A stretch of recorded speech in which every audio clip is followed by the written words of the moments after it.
Hello, and welcome back to Scholastically Natalie, where we talk about books, writing, reading, D&D, and sometimes other things.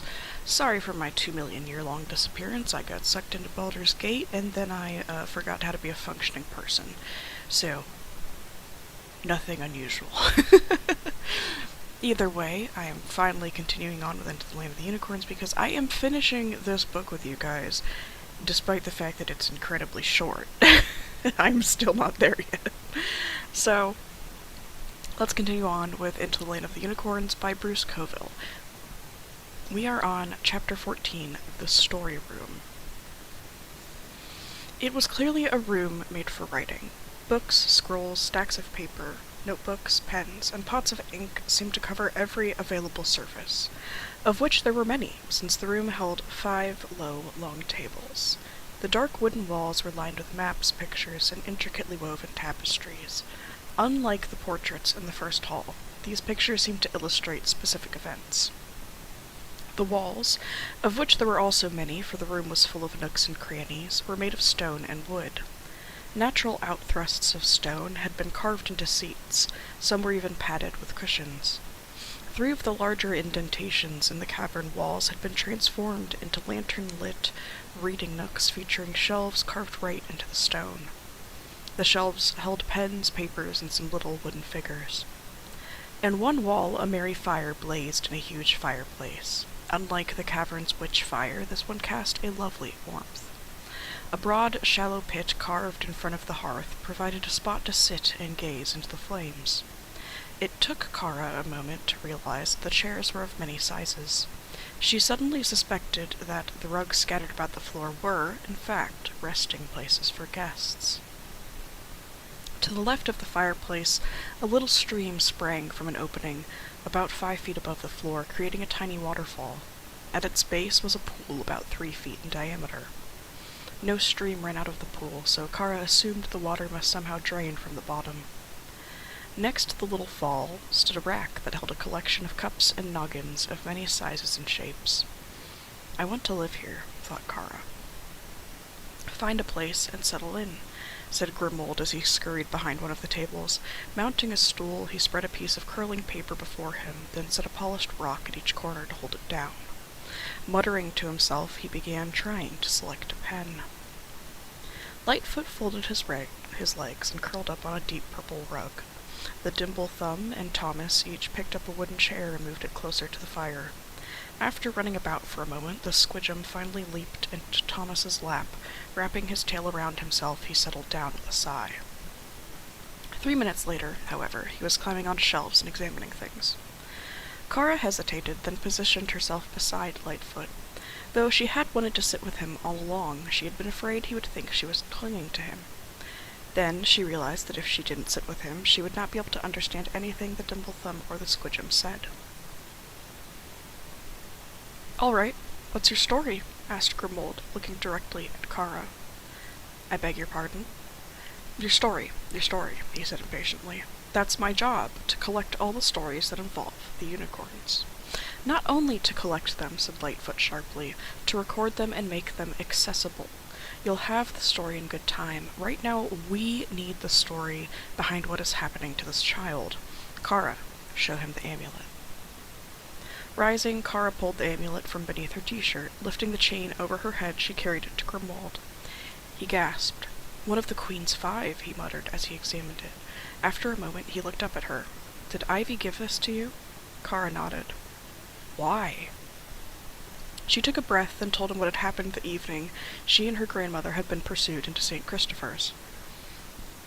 Grimold made notes as she spoke, his pen scratching across the paper. When she was finished, he picked up the amulet and let it dangle from his fingertips. He stared at it with an expression that Kara found strange and terrible. After a moment, he looked at Lightfoot and said, "I fear that the hunters have returned." "Who are the hunters?" asked Kara. Before Grimold could answer, Lightfoot came to stand beside her. She placed her hand on his shoulder. "Use the common tongue," the unicorn said to Grimold. "The others must hear this as well." To Kara's shock, she felt an undertone of fear in Lightfoot's message, a fear so strong it frightened her as well. "Certainly," said Grimold. "The much of it will be things that you already know." "That is all right," said Lightfoot. Kara, come sit with me while Grimwald tells of what has been, of the enemy that drove us from Earth so long ago. They returned to the purple rug. Kara knelt with her hand on Lightfoot's neck and stared at the old man expectantly. The Dimbletham growled and shifted in his seat. The Squidgem left off his explorations and returned to Thomas's lap. Looking directly at Kara, Grimwald said, "This is the story of the hunting of the unicorns and how it began. At least, it is the short version of that tale, for I could tell it in a way that would take many evenings and let you know the deeds of many heroes, both human and unicorn." He lowered his voice, speaking more intensely.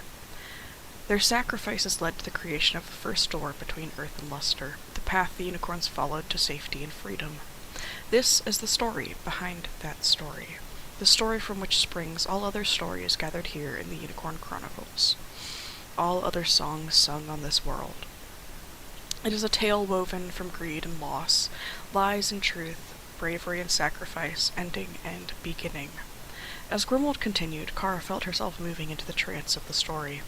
The power of his telling brought the tale to life inside her, drawing her back to a time long ago. "Back in the morning of your world," said Grimwald, "when things were sweeter, rougher, stranger, cleaner, and more savage than they are today, the unicorns came forth. No one knows from whence they came, no one knows why. They just were. Their numbers were few, as if the world could only hold so much of their magic. And magic they were, for in their horns and their hoofs, in their very being, they carried the power to transform things. At first, even the unicorns did not know the extent of their powers, but as time went on, they found that they could clear water, heal wounds, quicken growth.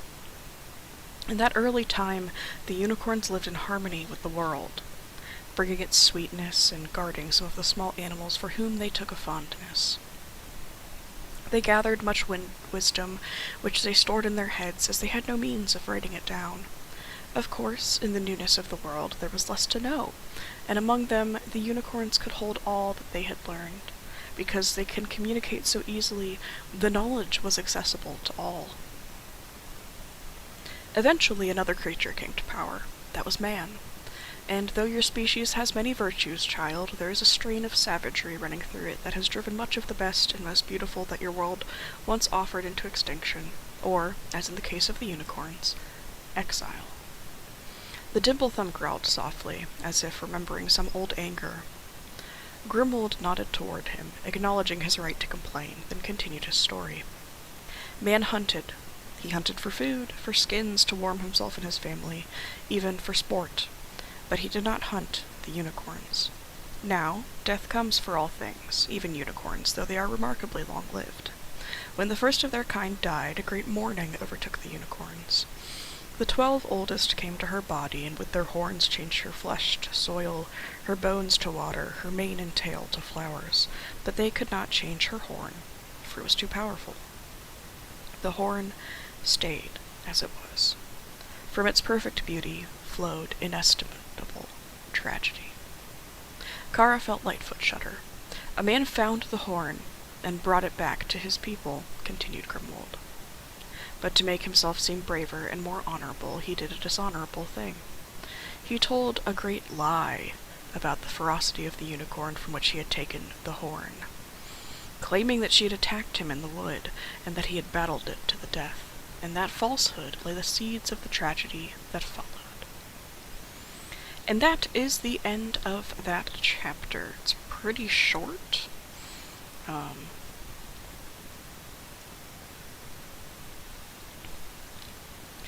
probably record chapter 15 pretty quickly. I honestly really like this section. I think the storytelling inside the story is really good and interesting. So I will be quite happy to see you guys in the next one. Hope you don't mind this brief video, but I wanted to do something to reassure you that I have not forgotten. With that, Scholastically Natalie is